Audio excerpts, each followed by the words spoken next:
રાજકોટ કે જ્યાં દુષ્કર્મ પીડિતાના પિતાની હત્યા કેસમાં મોટી કાર્યવાહી। દુષ્કર્મ અને પોક્સોના કેસમાં બેદરકાર પોલીસ અધિકારીઓને સસ્પેન્ડ કરવામાં આવ્યા। પડદરીના તત્કાલીન PI H N. Rathod suspend, PI S N. Parmar, PSI J J. Vala, ASI Bhagirathsinh Jadeja સહિતના કર્મચારીઓને સસ્પેન્ડ કરવામાં આવ્યા। PI S N. પરમાર 15 દિવસમાં બીજી વખત સસ્પેન્ડ થયા છે।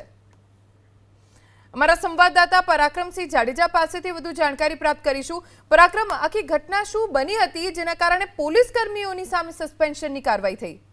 રાજકોટ જિલ્લાના પડદરી તાલુકાના જે ગ્રામ્ય વિસ્તારની અંદર દુષ્કર્મ પીડિતા છે તેના પિતાની હત્યા કરવામાં આવી હતી આરોપીઓ દ્વારા।